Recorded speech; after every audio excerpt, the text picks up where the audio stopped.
Welcome back to the Outside View Live. This is the mid-inning segment of the second ODI between South Africa and Pakistan, and I'm still recovering from that marathon Kapp innings. I think my goosebumps are still settling down. A mammoth 252 runs set up on the board for Pakistan to chase. And let's just get a raw reaction. Claire, you mentioned that 220 would be in their favor, but anything beyond that would be to their credit. And they really backed themselves in this innings. What did you make of the entire batting innings?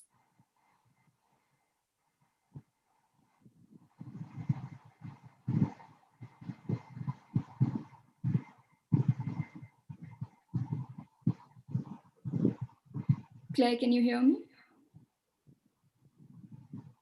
Sorry, you broke up for a second. Could you just repeat that? Sorry. Yeah, I was saying, I just want to get your raw reaction. You mentioned that 220 would be in their favor, but anything beyond that would be to their credit.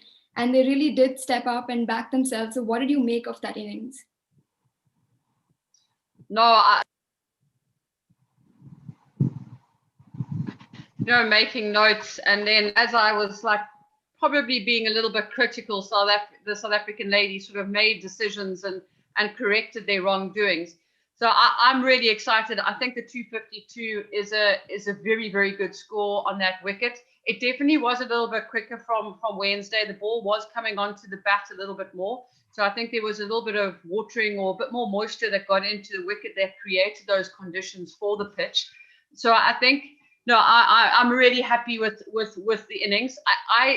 It is quite interesting though, because I thought they missed one or two little things, and I just wonder if that couldn't have got them to the 270, 280. And I think Hilton's going to be very critical of that batting innings, because when you want to go and compete and be successful against Australia, New Zealand, England, India, you need to be making those subtle little changes at the right time. So I'm really excited. Kapp, I think, batted beautifully. Nadine de Klerk, I am so glad. In the first ODI, I made a comment and she totally showed me wrong, but she has the ability to really be an attacking batsman. And you could just see how she went into her shell. I'm not quite sure what Kappy said to her, but I think she had a few choice words to her.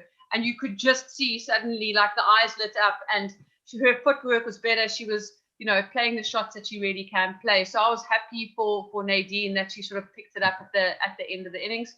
A couple of really good starts, and then they fell flat. Lizelle Lee, I thought she looked brilliant, and that's a true professional. She really obviously used the last 2 days to correct some of her technical issues that were shown up in that first innings, and that's all you can expect from these top players. Laura Wolfwald getting run out again, I think she'll be really disappointed. But otherwise, a much, much better batting display, and they definitely learned their lessons, and that's what you want from the girls. Absolutely, and with those 4 starts and not being converted, there was a bit of thoughts as it was a bit shaky, but thankfully Marathon Kapp's innings kind of stabilized everything, and hopefully they'll be a bit happier getting into the dressing room. But Mark, over to you. I mean, putting your coaching hat on, what is the Pakistani coach sort of saying to the squad right now? How are they going to lift themselves up and get back out to bat? Well, secretly, I'm sure he's pretty disappointed, but you can't show that. You've got to try and encourage the girls and understand that they scored 260 and tied a game last May or whenever it was. So they can still achieve this, but someone needs to bat really, really well. I think secretly in his own little area, he'll be extremely disappointed. I believe that they were over 15 minutes late with the over rate. And that's inexcusable, really, when you've got 3 spinners bowling 30 overs. I just thought that Javeria got lost, and all of a sudden there was a lack of leadership. The momentum swung massively. The field placings were all over the place. I'm not sure what the rules are, Claire. You might know, but I think she may miss a game for this. I think it's the same as the men. That is correct. So that's potentially the sanction that could be. And there are obviously higher sanctions that could be applied. So obviously the match referee and the umpires would sort of have a look. Were there any extenuating circumstances that have led to it? I didn't see any. There wasn't a lost ball or, injuries or very long sort of drinks breaks. But yeah, she could miss an ODI, and there are other sort of sanctions that can be applied. Yeah, so overall, look, I think we just sort of got lost, and so I think secretly he'll be disappointed. But as I said, he's got to pick these girls up. The momentum is definitely with South Africa. We've got to try and wrestle that momentum back and try and get a really, really good start and build the foundation with Muniba and Nahida. So Javeria, Nida and Alia Riaz don't have a lot of work to do at the back end of the innings. Otherwise, we could be in real trouble here. I'm concerned. I'll put it out there right now. I'm really concerned that the girls will be down. And if we don't start well, we could be 3 for 10 or 3 for 20 here. Yeah, and I think it's fair to be concerned. I mean, any player would be concerned too, because they know what they have to chase. And I think momentum Proteas are really living up to their name here. Ananya, I wanted to touch upon something you said in the pre-match segment. You said that in the first ODI, the South Africans didn't play proactively, to the spinners. But do you think stuff has changed? Because you said that they had to make their captains and their spinners think. I think Javeria was just thinking today. Yeah, definitely. I mean, I think the way they came out and they approached the spinners, I think you could see that they had done their homework. They looked at ways they could score. You saw Lara Goodall play the sweep shot, play the scoop, and they forced Javeria Khan and the spinners to kind of change their fields. Mignon Dupree came out and she was batting on off stump. So there were these little things that they did, but I think that, eventually that's why they got to 250. I mean, you saw Marizanne Kapp coming down the pitch. I think the first 50 runs, she probably scored 35 or 40 just down the ground. But after that, she pulled out the sweep, she hit over mid-wicket. And I think that acceleration, the fact that they understood how they could get runs against these spinners, they went and they practiced that, like Claire said, and I think it really showed today. Absolutely. And I think being a little critical of their side now, Claire, I wanted to ask you, if Marizanne Kapp hadn't played that innings, we would be looking at the top four and saying, why have you gotten a start and not converted it? So we see a run out there because of maybe some ball watching and a good wicket keeping grab. What do they have to do to just keep that patience and then convert something into a big score? I think some of the dismissals were also caused by a little bit of frustration about not really piercing the field necessarily. And I know it might sound a little bit silly, but, Laura, did you really have to go walking down the sort of pitch that far and then having to turn and then got herself into a bit of trouble? It seemed like they'd done so much good work at practice and in the nets. The ball was coming off the middle of the bat so cleanly that almost like it was like these big eyes lit up and they were just trying to smoke it hard, especially through the offside. And in the first sort of 10, 15 overs, I believe Pakistan really got their field placing sort of 100%. You could see Lizelle and Laura were struggling to pierce the field. I thought at times, though, what they should have done is just gone slightly softer at the ball, because they were sitting right on the edge of that inner circle. And if the ball had just taken that extra 2 or 3 seconds to get there, there's an easy, quick single. Or on the odd occasion, just literally dropping it. They're so far out, you can easily trot through for a single. Now what happens, now Javeria Khan's going to have to say, come on, guys, you need to come in a little bit. And now there's the gap that opens up, and then you can put it through to that offside field. So I thought at times maybe they sort of got themselves frustrated by the fact that they were feeling so good in the middle, but just not always getting the correct result. And I think maybe Hilton needs to say to them at times, guys, it's always about the process. So if we're not always getting the right result, let's just breathe and think how we can manipulate the process, because they were doing the process really well. They were moving their feet. They were being attacking. They were giving the spinners a hard time and a lot to think about. So there was no need to sort of panic.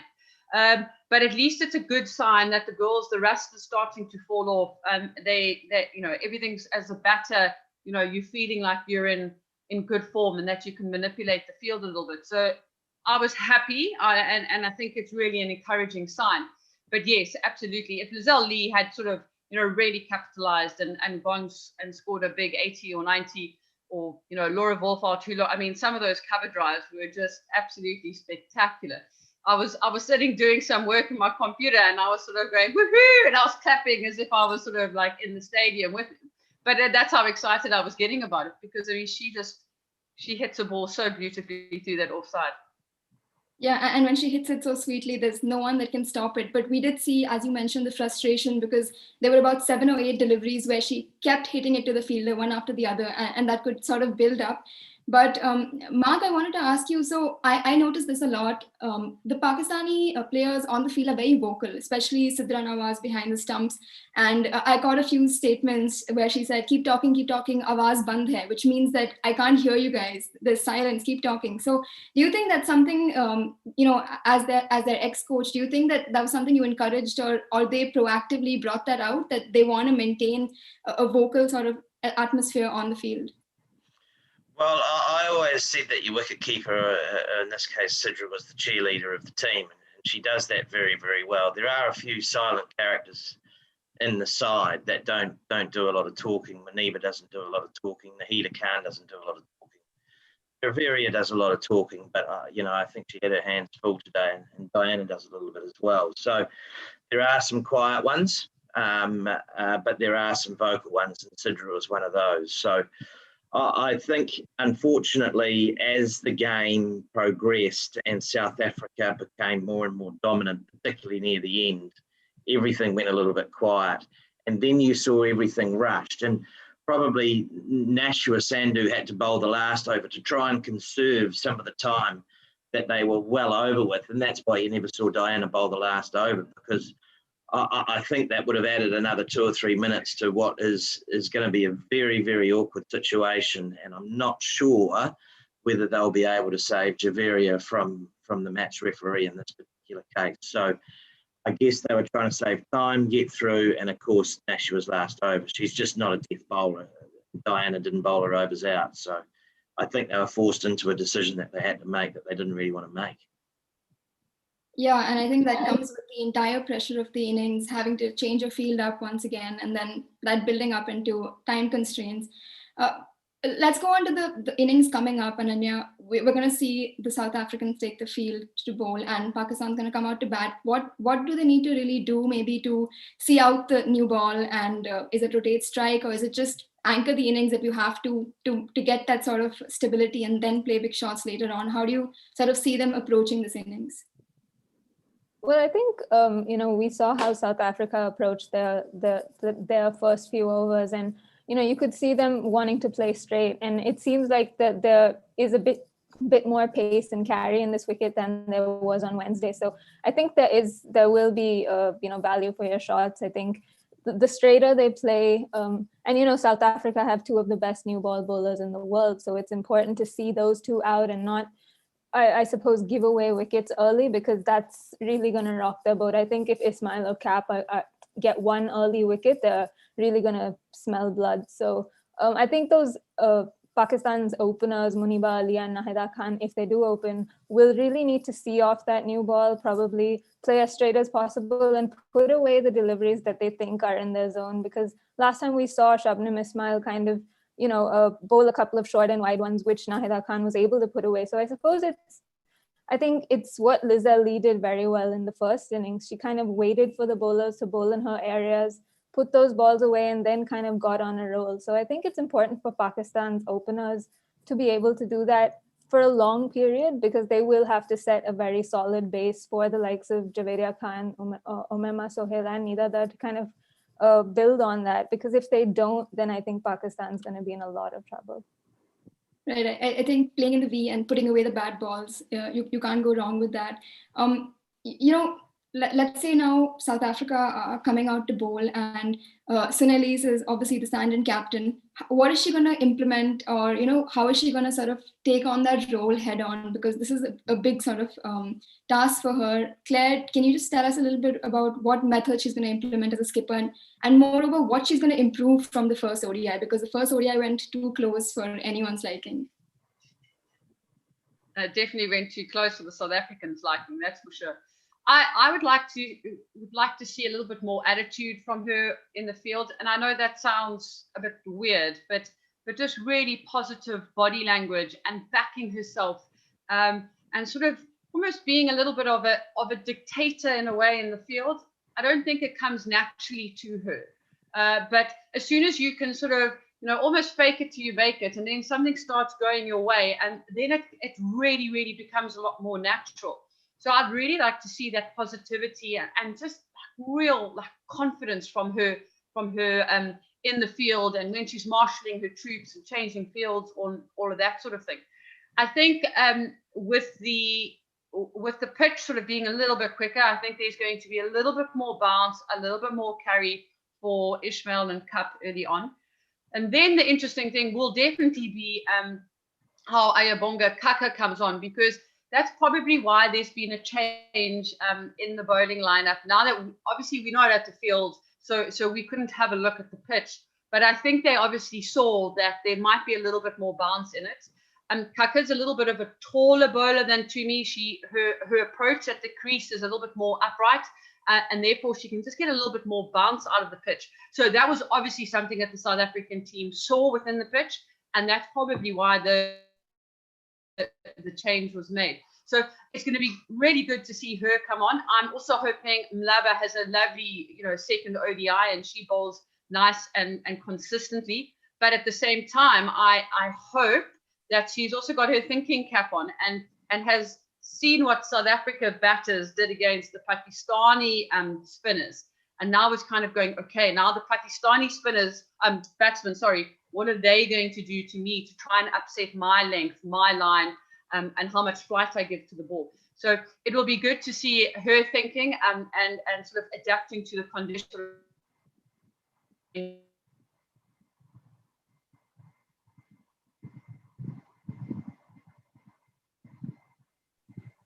Okay, so I wanted to ask you, Ananya, just a quick one in there. I did notice that Lara Goodall, she sort of threw away her wicket as soon as her partner had gotten out and just before the power play. And does that kind of come down to inexperience? Maybe she should have just rotated strike while she could, or was it just instructions from the dugout saying that go for it, we have enough batting coming in? I think it was a mix of two. I mean, when you get into a rhythm in a partnership, especially when your partner gets out, sometimes you tend to lose concentration. So she probably didn't refocus and things like that. But it was also the fact that they did have a lot of batting at the back end. I mean, you had people who, like Nadine de Klerk had the ability to find the boundary. So it was probably a mix of both. I think it was not the best advised shot to play probably, but I think, she'll learn from it. She did play a handy little inning. She showed that she was learning from the previous match. She approached playing the spinners better. So, I think it's all part of the learning experience, and I'm sure she'll get better. Perfect. I think that's a perfect answer, because only with experience. We see now Shabnam Ismail is playing her 100th ODI where she's come, and you, as soon as you get that experience, you become a leader for your group, and I think that's just really cool to have that leadership squad within South Africa, because they're going to be very, very. We saw Marizanne Kapp almost holding Nadine de Klerk and explaining to her that do this and do that, and then we saw her hit a couple of boundaries as well. Mark, I wanted to ask you, now, in a couple of minutes, we're going to have the Pakistani openers padding up, getting ready to go out. If you were there with them for this moment, what would you be telling them going out to face Marizanne Kapp and Shabnam Ismail with the new ball? Well, look, I think you've still got to be positive. You've got to chase 250, so you've still got to be positive. And I believe, look, I think I would say to them that expect South Africa to attack. So there's going to be gaps in the field where you have opportunities to be able to score. And you've got to take those and be really positive and have a very clear plan about how you're going to score, where you're going to score, what's going to be expected. I mean, you are probably going to face a little bit of more short pitch bowling or shorter of a length. So understand where your scoring opportunities are, but, rotate the strike and be really positive so you get off to a good start. There's absolutely no other way to get this total but to be positive. They go out there with a defensive mindset, with the attacking fields that Sune will be able to set, and that the advantage that Australia have is that she'll be able to peak and flow. She'll be able to attack for a while. If Pakistan get ahead, she can defend, but she's still got runs in the bank.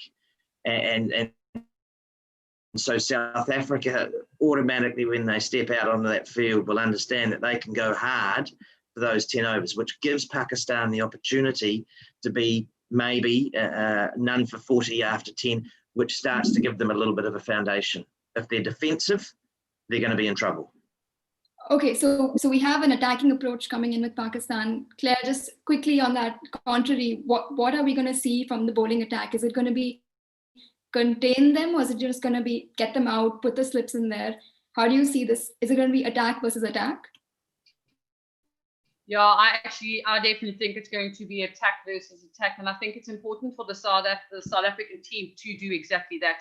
If they want to sit back on the back foot, it's not a brand of cricket that they want to take forward.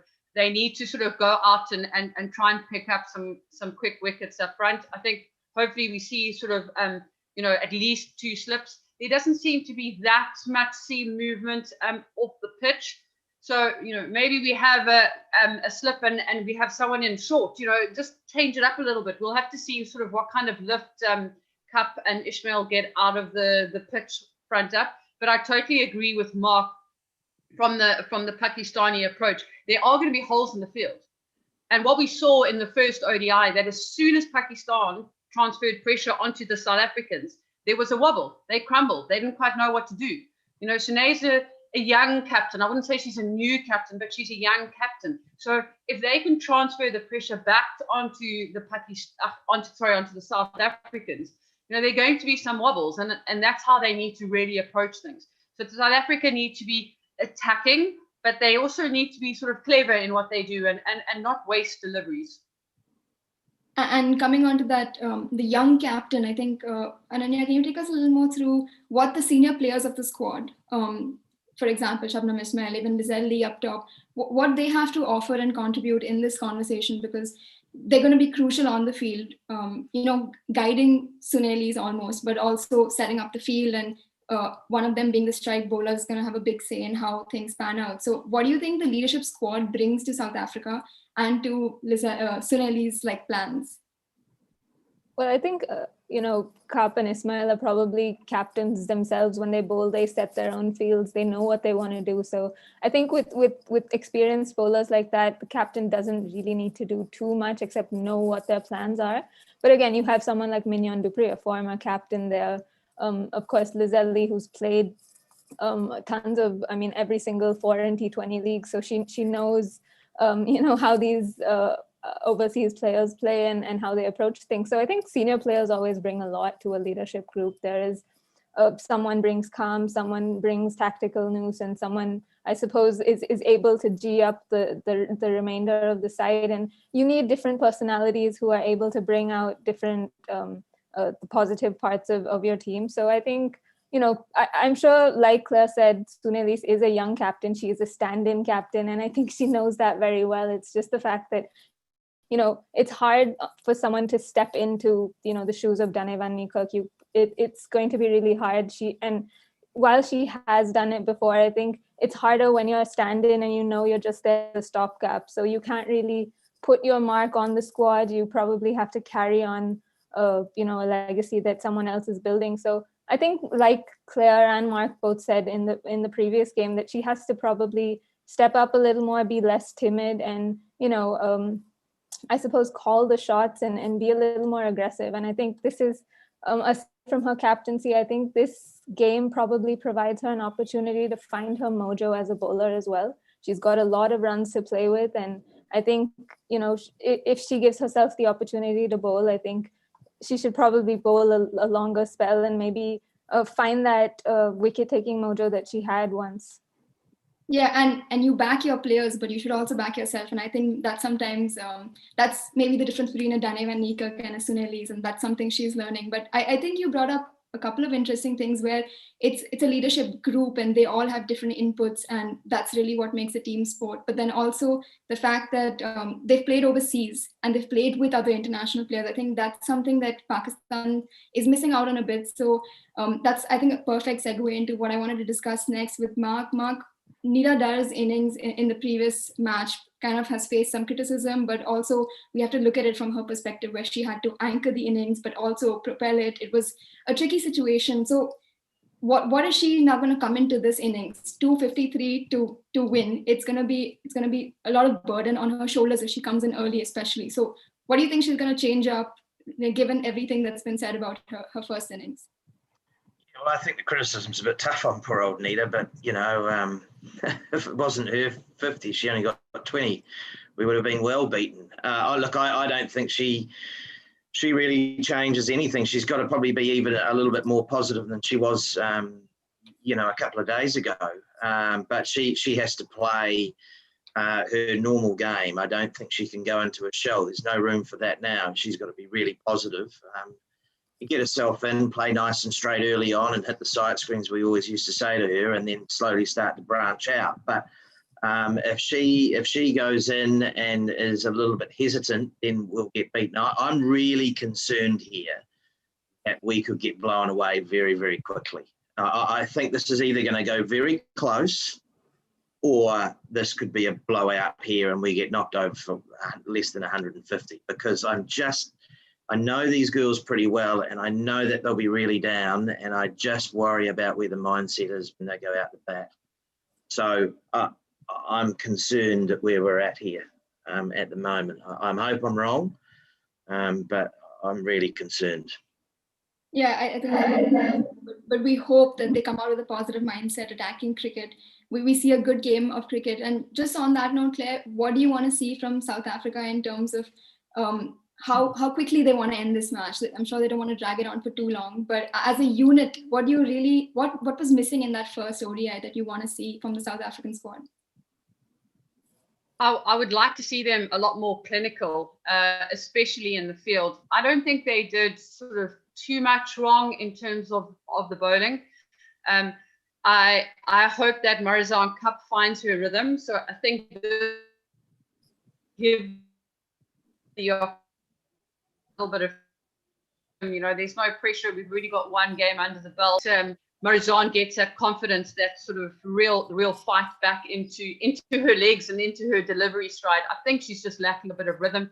Ishmael, it's her 100th. She's going to go all guns blazing. I think you're going to see some spicy deliveries from her. Hopefully not too short. I just feel it's a pitch that you don't want to be sort of bouncing or trying to hit people in the middle of the helmet. You just want to be hitting the top splice of the bat. So I don't think South Africa must sort of get carried away with bowling the ball too short. So from that perspective, that's what I would like to see. And then from the fielding unit, South Africa can be a fantastic fielding unit. And when the pressure got put on them in that first ODI, they really crumbled.